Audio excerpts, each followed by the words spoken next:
let's bring you now what we are going to brand every Sunday, the reporter's diaries. We're going to talk to now one of my colleagues, and it's on one of the major stories that we're going to see unfolding in the courts this week, and that's the men and women in blue who are increasingly coming under scrutiny, one of which, Julius Mkwanazi's scheduled appearance tomorrow in court. You follow that.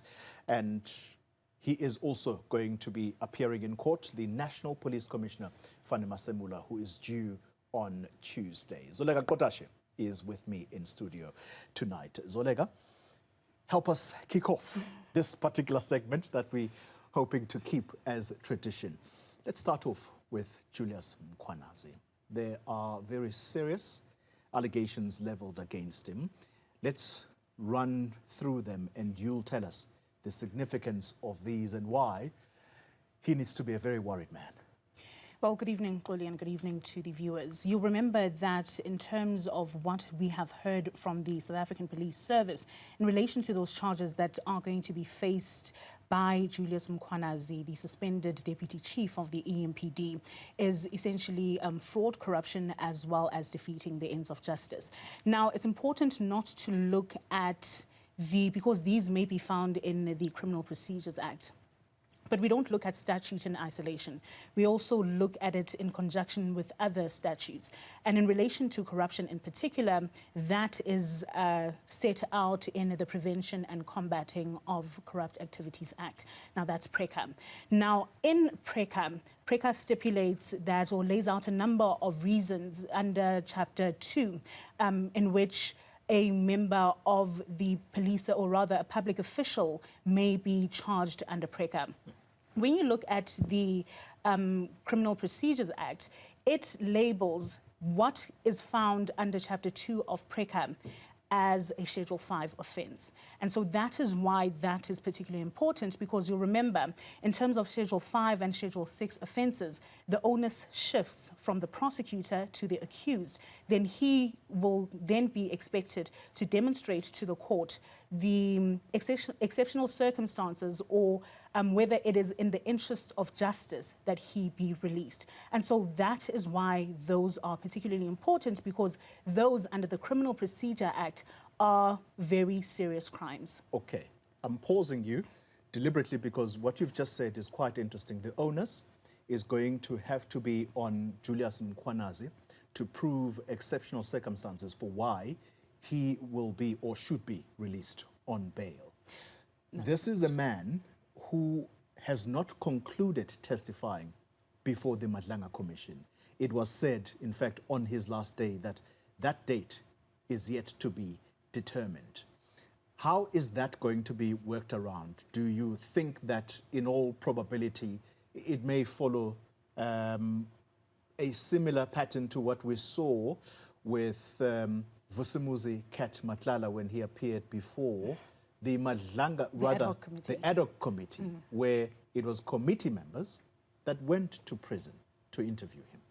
Well, it will be for the commissioners that, before the Commission of Inquiry that's investigating these allegations of criminal infiltration and political interference, to see how they choose to go about that particular matter. But in terms of the charges that he is facing, you'll also remember that he's also facing the common law offence of defeating the ends of justice. This is also an important one, but also what we should take into consideration is that, according to the SAPS, this is not in relation to some of the revelations that have been made before the Commission of Inquiry that's investigating these allegations. But of course, he also appeared before the Parliamentary Ad Hoc Committee. And before that fact-finding body, he also spoke about that particular suspect that was disposed of because they didn't want any links that would draw attention to the AMPD in Ekurhuleni. So that, in terms of the nature of the charges that he faces, it will be interesting to hear how the prosecution tomorrow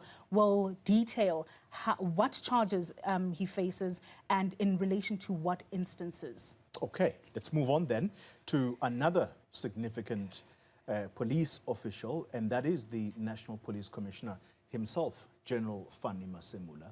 He appears on Tuesday. What charges is he appearing on? Well, you remember that the acting police minister, Feroz Kachalia, was very adamant that he's not facing corruption charges. Instead, he's facing charges in relation to potential contraventions of the Public Finance Management Act. That's now the PFMA. And that's in relation to his role as an accounting officer and how that may be linked to the 360 million rand tender that was awarded to Medicare 24. You'll remember that at the time when it was awarded in June 2024, Vusimuzi Matlala was a sole director of that company.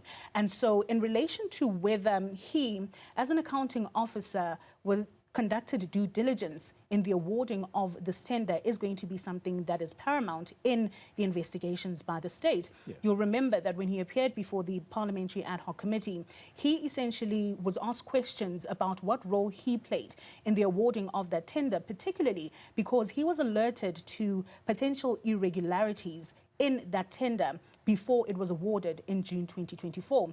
It only took the minister, or it took the minister around May 2025, who then told him that the contract could not go ahead. And that is what the minister also, that's now the minister that's been placed on leave of absence, Senzo Mchunu, who used it to his advantage to say if he had a close relationship with Vusimuzi Matlala, then he would not have called for that particular tender not to be awarded. I just want us to take a listen, Xoli, to what he had to say when he faced questions from parliamentarians about the role that he may have played in the awarding of that particular tender. I played no role. You played no role? No. So the minister sees a News 24 article about the tender, and we are quoted to have said there is nothing irregular about the tender is regular. It is only after you summoned an audit-based investigation where you saw actually procedurally there are issues that would not have been adhered to. Yeah, no, let me say, I played no role, but however, I on record to have said that somebody from IDEC did phone me at some point to say, there is this service provider called Medicare, whatever, that there is also is bidding for this. They don't have certain things like tax clearance and what. All right. Fandi Masemula there responding on exactly the issues related to Medicare 24. Let's conclude, Zolega, because today there could be something of a fresh allegation against the National Police Commissioner, and that's as a direct result of the suspended police commissioner in Mpumalanga, that is Lieutenant General Manamela. Talk to us about what we have heard there briefly. Well, Xoli, it's important to note that the charges that he may face before the lower court on Tuesday do not relate to the fresh allegations that have been made. But the allegations of interference, particularly on the part of former police minister Bheki, as well as how he may have worked together with the National Commissioner, are something that will be delved into in further detail. But it's also not the first time that we've heard such allegations of an alleged corrupt relationship between the two, because you'll remember that that's also something that we heard before the Parliamentary Ad Hoc Committee when the then suspended Lieutenant General Vuma also mentioned that she was placed under pressure from the National Commissioner in relation to letting go of some investigations when she was head of support services, and how that also was because it was at the behest of the former police minister. So that's also something that we expect will be delved into further. But I also want to mention, Xoli, in terms of what the National Commissioner will be facing in the lower court on Tuesday, it is quite serious, because in terms of the PFMA, if an accounting officer does not abide by the prescripts that have been set out in Section 38, then in terms of Section 86, they may face about 5 years imprisonment or a fine. So, Potasha, thank you very much indeed. And that concludes this particular segment of the Reporter's Diaries. All right.